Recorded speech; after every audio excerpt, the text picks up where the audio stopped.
네, 안녕하세요. 김영수 한사입니다. 이제 3과목 들어가도록 하시겠습니다. 네, 드디어 이제 3과목인데요. 자, 3과목 제가 1과목 강의를 하면서 3과목을 많이 언급했을 겁니다. 그래서 3과목에서는 원산지 결정 기준을 배우게 되는데 과연 이 물품이 뭐 한국산이면 한국산, 미국산이면 미국산 이런 것들을 결정하는 그러한 기준이 됩니다. 그래서 이런 이제 기준에 따라서 예를 들면 그거의 알고리즘입니다. 알고리즘. 그래서 yes or no 해서 yes로 빠지고 또 yes or no 해서 yes로 빠지고 해서 쭉쭉쭉쭉 이렇게 해서 결국에는 한국산임을 인정을 받으면 우리 한국에서 물품을 수출할 때 이거를 한국산으로 원산지 증명서를 발급을 할 수 있다라는 거죠. 네. 그래서 여러분들이 이제 한국 업체 입장에서 한국 무역업체입니다. 한국 무역업체 입장에서 예를 들면 뭐 이제 장그래. 네.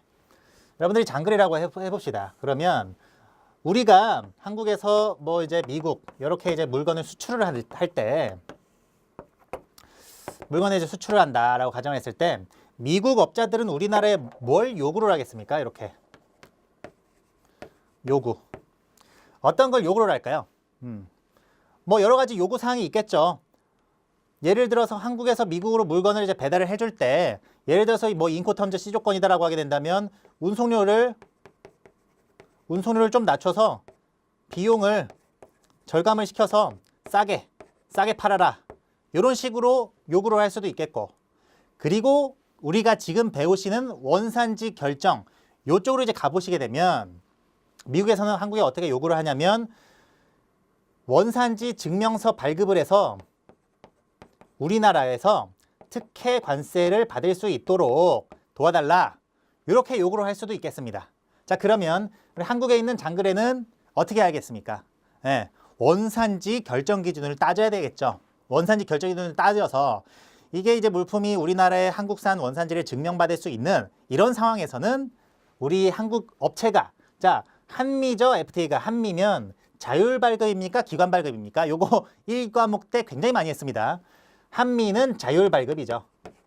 그리고 권고 서식이 있을 뿐. 그래서 우리 그 한국에서는 원산지 증명서 자율 발급 요 서식에다가 이 물품은 원산지임을 증명한다라고 쭉 기재를 해서 서명하고 날짜 적고 이렇게 해서 이 CO를 미국에다가 보내줘야 되는 겁니다.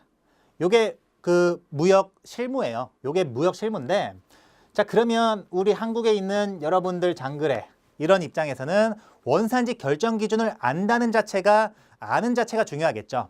모르면 원산지 증명서를 발급을 못하는 겁니다. 모르면. 그래서 우리 이제 한국에서는 정부 차원에서 이 원산지 결정에 관한 이 FTA 이제 모든 것들 이것을 뭐 이제 교육을 막 시켜요. 예, 중소기업 특히 중소중견기업을 대상으로 해가지고 원산지 FTA 교육을 정부 차원에서 많이 시키고 있습니다. 이게 바로 우리나라 업자들이 이렇게 알아야만 다른 나라와 교역을 함에 있어서 약간 더 이제 유리한 위치에서 유리한 어떤 조건으로 교역을 할 수가 있겠다라는 겁니다. 그래서 우리가 미국의 요구대로 그럼 우리가 CO 발급해줄게 라고 미국의 요구를 들어주면 미국도 우리의 요구를 다른 게 있으면 다른 요구를 또 들어줄 거 아니겠습니까? 상부상조기 때문에. 그래서 우리나라 업자들은 이제 물품의 수출을 함에 있어서 이 원산지 결정 기준을 충족을 하는 물품을 우리가 수출을 하는지 못하는 물품을 수출을 하는지에 대한 항상 그 갈등, 항상 그런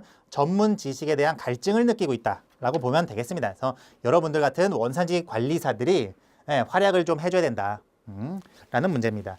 자, 원산지 결정 기준을 보시면 일단 제가 사진 2개를 넣어놨어요. 첫 번째 사진은 제가 정말 좋아하는 것들이 많이 있네요. 좌측, 우측. 우측이 좀 더 낫죠.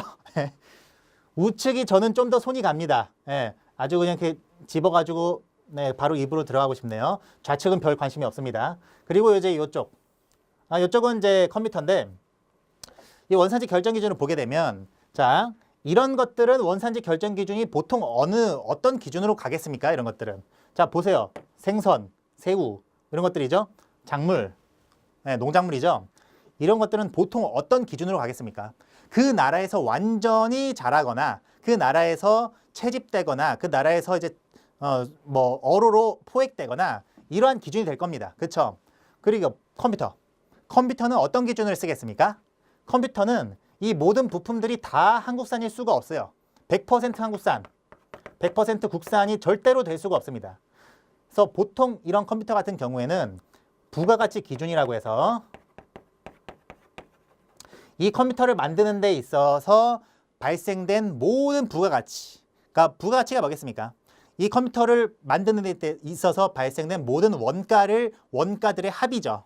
모든 원가들의 합이 부가가치 기준 해가지고 예를 들면은 60% 이상이 되면 한국산으로 인정을 해준다라고 하는 겁니다. 그게 바로 부가가치 기준이고. 그래서 설령 이 컴퓨터의 어떤 물품, 어떤 부품의 일부가 중국산이라고 할지라도 일부 중국산 물품이 있어도 그 중국산 물품의 비율이 40%만 넘지 않으면 컴퓨터 전체를 한국산으로 인정을 해준다. 라는 게 바로 이제 컴퓨터의 원산지 결정 기준이 될 것이고요. 그래서 이 원산지 결정 기준은 품목에 따라서 차이가 있습니다. 예. 품목에 따라서 차이가 있을 수밖에 없는 그러한 내용이 되시겠다. 예. 그래서 여러분들은 이 원산지 결정 기준을 배움에 있어서 뭐 일반 기준도 배울 것이고 뭐 보충 기준도 배울 것이고 합니다. 시험에는 그것들이 더 많이 나와요. 그런데 실무에서는 품목별 기준을 훨씬 더 많이 검토하게 된다라는 겁니다. 먼저 말씀드리고, 자, 그 다음 통조림의 탄생. 예, 여기도 한번 보실게요. 자, 이 통조림은 어떻게 탄생할까요? 한번 그 생산 과정을 유추해 봅시다. 자, 그러면 일단은 성장. 이제 고등어인지 뭔지 모르겠는데, 가자미인가 모르겠는데요. 생선이 성장한 그 국가. 생선이 성장도 한번 파악을 좀 해봐야 되겠고, 그 다음에 이것을 뭐 어떻게 이제 조리를 했죠. 조리를 했기 때문에 조리하는 그 과정 뭐가 되겠습니까? 가공 과정. 가공 과정이 어떻게 일어났는가 이런 것도 검토를 한번 해봐야 되겠죠. 그 다음에 성장, 가공, 그 다음에 이 통조림 같은 경우에는 이 깡통이 있지 않겠습니까? 깡통 같은 경우 깡통이 어떻게 제조가 됐는가 이런 것들도 한번 봐야 되겠고 여러 가지 것들 다 봐야 됩니다. 그래서 우리 그 원산지 결정 기준에 있어서는 이렇게 어떠한 물품이 제조되었는가, 가공되었는가, 성장했는가 이런 것들에 대해서 보는 그런 과목입니다. 한마디로 말씀드리면, 그래서 이 통조림 같은 경우에는 뭐 예를 들어서 한국에서 성장한 요 생선이 한국에서 잡혀서 한국 업체에서 가공이 돼서 그 다음에 한국 업체에서 제조한 요 통조림 깡통에다가 담겨서 한국 업체를 통해서 수출된다. 이렇게 하게 되면 이거는 이 통조림은 당연히 한국산을 받을 수가 있는 거죠. 한국산 원산지를 충족하게 되는 겁니다. 이런 개념으로 접근하는 게 바로 우리 3과목이다라는 거죠. 네. 그래서 자, 우리 그 챕터 1 원산지 규정 개요. 개요 부분은 여러분들이 마음 편하게 들으시면 됩니다. 마음 편하게 들으시면 돼요. 자, 원산지란 물품 등이 생산, 제조, 가공, 성장한 지역이나 국가를 의미한다.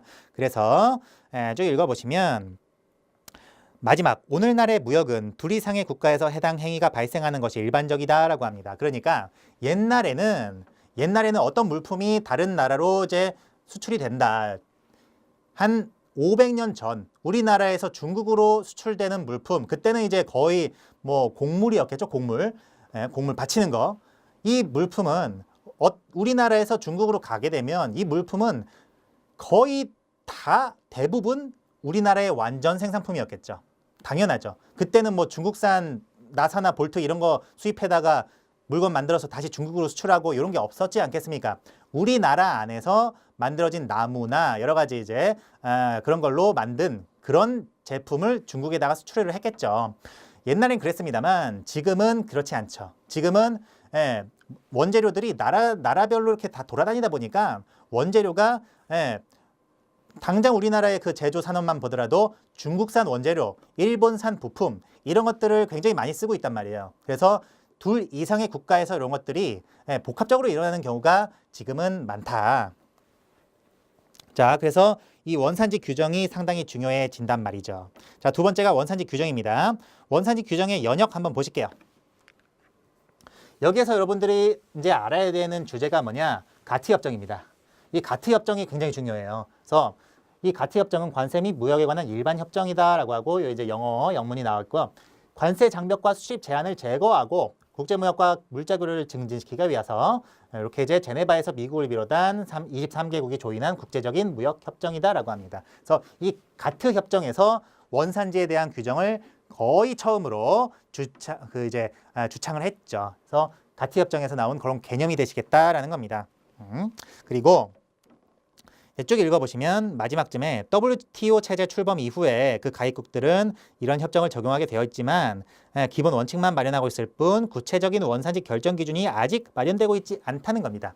그래서 전 세계적으로 이 지구촌에서 지구가 이렇게 있다고 한다면 지구촌에서 전 세계적인 공통적인 원산지 결정 기준이 없다는 말입니다.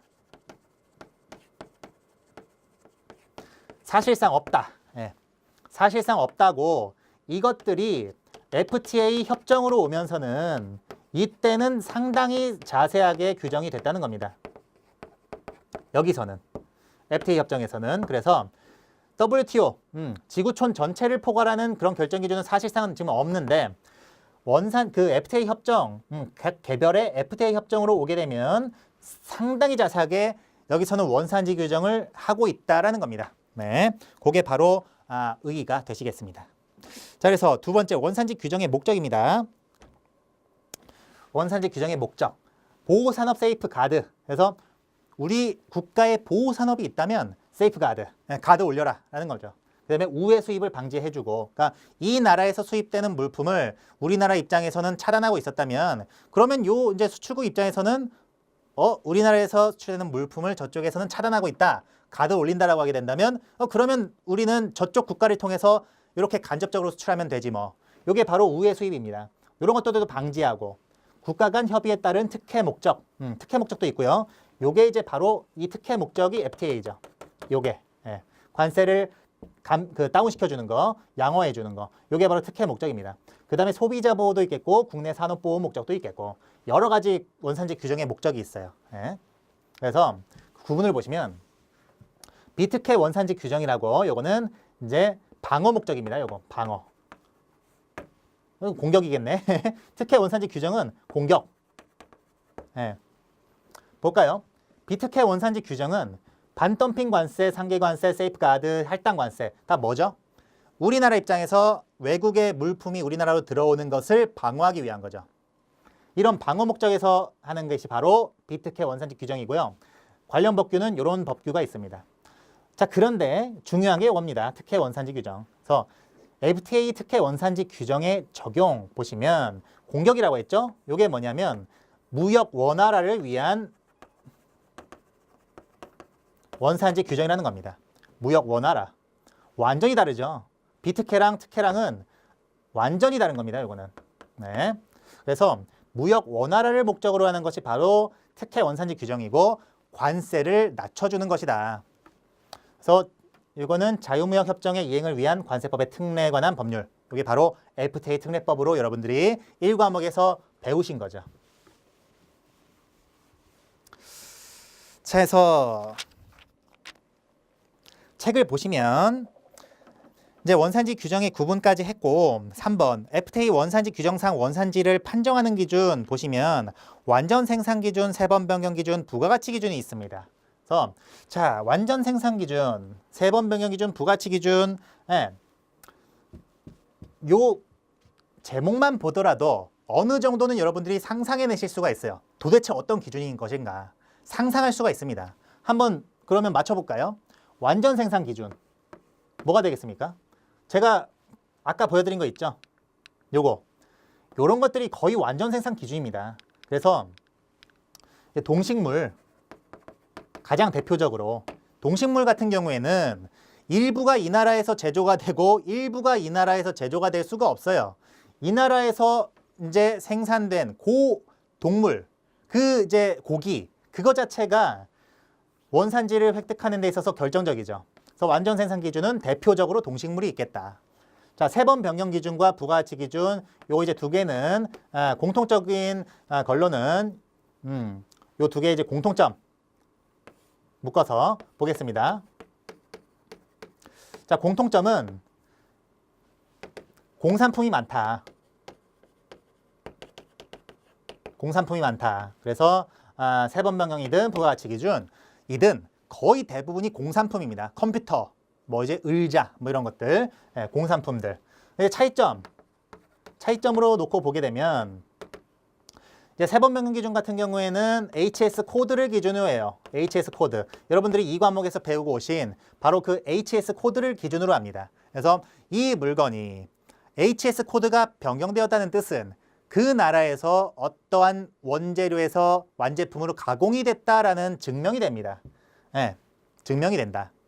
왜냐? HS 코드는 물품 자체에 붙여진 코드이기 때문에 이 코드의 변경은 물품의 변경과 똑같다라는 거죠.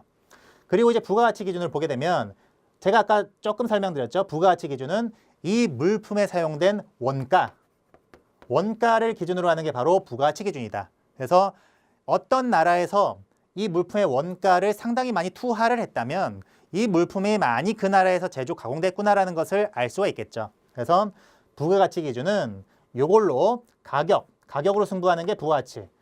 세번 변경은 HS 코드의 변경을 따지는 게 바로 세번 변경 기준이 되시겠습니다. 그래서 요거 두 개는 선택적으로 쓰면 돼요. 선택적으로. 혹은 둘 다 같이 쓸 수도 있겠고. 요거는 이제 품목별로 가서 자세하게 배우십니다. 상당히 좀 복잡해요, 여기가. 하지만 지금은 이렇게 뭉뚱그려서 조금 이렇게 여러분들이 지금 안개 속에 휩싸여 있을 확률이 좀 높기 때문에 뭉뚱그려서 제가 그 개념만 간단하게 설명을 드린 겁니다. 개념만.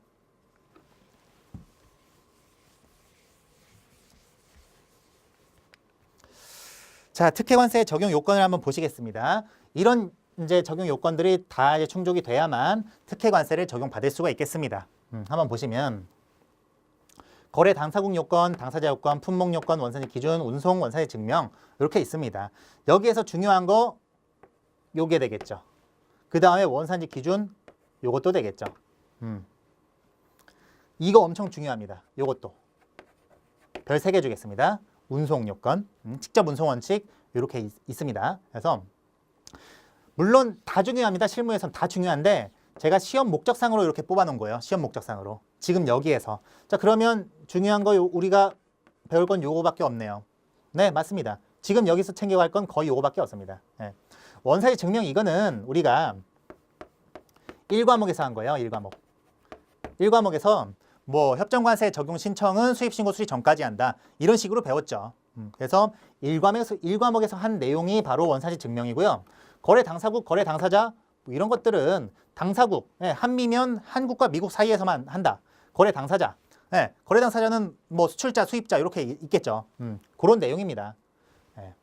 그래서 특혜관세 적용 요건을 책으로 한번 보시겠습니다. 자, 거래 당사국 요건부터 보시면 FTA는 특정 국가 간에 적용되는 것이므로 그 협정 당사국 간의 거래에 한해서만 적용된다. 당연한 거죠. 배타적이기 때문에. 배타적이라고 써두세요. 그 옆에 배타적이기 때문에 당사국 간의 거래에서만 적용이 되죠. 자, 지역공동체 간 FTA 거래 당사국 보시면 이거 굉장히 중요한데 요거 정도는 챙겨 두셔야 됩니다. EU, 아세안, EFTA와 같이 여러 나라와 하나의 협정으로 체결된 경우도 있겠다. 이 경우 당사국의 의미는 각 협정별로 상이하다. 한 EU 보시게 되면 EU 자체가 당사국으로 인정이 됩니다. 이게 어떤 뜻이냐면 EU가 이렇게 있죠. EU 안에는 여러 개 국가가 이렇게 다 모여 있습니다. 여러 개 국가가 모여 있는데요. EU는 놀라지 마세요. EU 전체가 하나의 국가로 봅니다. EU 전체가 한 국가다. 한 EU FTA에 한해서. 한국, 여기 있겠죠? 한국. 한국도 이것도 한 국가죠. 그래서 한국과 EU와 거래를 이렇게 하게 되면 국가 대 국가로 이렇게 이제 거래를 하는 것이고, 여기 프랑스가 있죠? 독일이 있죠? 서울이 있죠. 부산이 있죠. 프랑스에서 독일로 물건이 이렇게 이동해서 독일에서 물건이 우리나라로 들어오게 되면 이거 한 EU 받을 수가 있겠죠. 당연히. 왜냐? EU 자체가 한 국가이기 때문에 우리나라 서울과 부산에서 서울로 물건이 서울에서 부산으로 물건이 이동했다가 부산에서 다시 EU로 물건이 수출되는 이런 상황과 다를 게 없습니다. 예. 왜냐하면 요거 자체가 하나의 국가이기 때문에 이 안에 있는 각 나라들은 단지 국가 안에 있는 단지 국가 안에 있는 지역에 지나지 않아요. 그게 바로 한 EU FTA다. 자, 그런데 한 아세안이나 한 EFTA는 다릅니다. 보시게 되면 넘어가서 한 아세안을 보시게 되면 동남아시아 국가연합 아세안 자체는 당사국으로 인정되지 않습니다. 요게 굉장한 차이점입니다. 그래서 아세안은 여러 가지가 있죠. 북한이나 말미 피싱 탭에서 여러 가지 나라가 있는데 아세안 자체가 하나의 국가는 아니에요. 각각의 나라들과 우리가 개별적으로 무역 컨택하는 이런 개념입니다. 이런 개념입니다. 자, 그 다음 한 EFTA. 요것도 마찬가지. EFTA 자체는 당사국이 아닙니다. EFTA 자체는 당사국이 아니다라는 겁니다. 그래서 여기에서 이제 우리가 알 수 있는 근본적인 차이가 뭐겠어요? 프랑스에서 독일로 왔다가 독일에서 우리나라로 수출되면 이게 뭐 프랑스산인지 독일산인지 가리질 않아요. EU산이면 무조건 한 EU 적용입니다. 자, 그런데 이제 아세안 보시게 되면 말레이시아에서 싱가포르로 갔다가 싱가포르에서 우리나라로 들어온다. 이러면 말레이시아산인지 싱가포르산인지를 확인을 해야 돼요. 이게 다른 겁니다. 요게 다른 거예요. 그래서 여러분들이 요 이제 차이점을 잘 알고 가셔야 되겠습니다. 자, 그다음 당사자 요건. FTA에서 거래 당사자는 협정 당사국에 거주하는 수출자, 수입자, 생산자를 의미한다. 그래서 협정별 거래 당사자를 보시면 요건 그냥 이제 읽어보시면 되겠습니다. 요거 자체가 시험 문제로 중요하게 나올 그런 가능성은 거의 없다라고 보시면 되겠고, 수출자 요거 하나만 보시면 되겠네요. 수출자란 그 영역에 소재하면서 상품을 수출하는 자로 제3국에 소재하는 자가 발급한 원산지 증명서는 협정 관세에 사용할 수 없겠다. 그래서 그 원산지 증명서는 수출자만 발급해야 됩니다. 그래서 예를 들어서 우리나라, 중국, 뭐 이제 미국 이렇게 했을 때 중국에서 우리나라로 수출되면 중국의 수출자가 발행한 CO만 인정을 하지 우리나라에 이제 중국이 아니라 우리나라로 들어오는 이런 이제 중국에서 우리나라로 들어오는 과정에서 엉뚱한 미국에서 CO를 발급해서 이렇게 CO를 우리나라로 제출을 한다라고 하게 된다면 미국에서 발급한 CO는 요거는 효력이 없다라는 거죠. 자, 그 다음에 제3국 송장. 제3국 송장. 이 제3국 송장을 제3국 원산지 증명서라고 오해하면 안 됩니다. 제3국에서 발행한 인보이스를 말하는 겁니다. 인보이스와 그 원산지 증명서는 다른 서류죠. 인보이스는 요거는 물품의 뭐 가격, 수량, 뭐 이제 명세 이런 것들이 들어가 있는 이 물품 자체의 청구서예요. 청구서. 한마디로 말씀드리면 청구서인데 이 인보이스가 예를 들어서 여러분들이 상식적으로 생각해 보세요. 중국과 우리나라가 거래를 하는데 당연히 인보이스도 여기서 여기로 와야죠. 당연히 인보이스도. 그런데 이 인보이스가 엉뚱하게 또 이제 미국에서 우리나라로 이렇게 오는 이런 상황을 말하고 있는 겁니다. 이게 이제 제3국 인보이스, 제3국 송장인데요. 이게 제한적으로 인정하는 협정도 있고 인정하지 이제 제한이 없는 협정도 있어요. 그래서 여기 이제 보시게 되면 제한적 인정협정은 뭐 칠레부터 해가지고 이런 나라들입니다. 그래서 이런 경우는 수출 당사국이 아닌 제3국에서 송장을 발급한 경우에 원산지 증명서의 송장을 발급한 제3자의 정보를 기재해야만 특혜 적용이 가능하다라고 합니다. 그래서 원산지 증명서에 제3자의 정보를 기재해라 라는 거죠. 그리고 제한이 없는 협정은 별다른 적용이 없다는 겁니다. 그래서 제한적인 인정협정은 암기식 7인 아중 패배입니다. 7인 아중 패배. 이게 어떤 뜻이냐?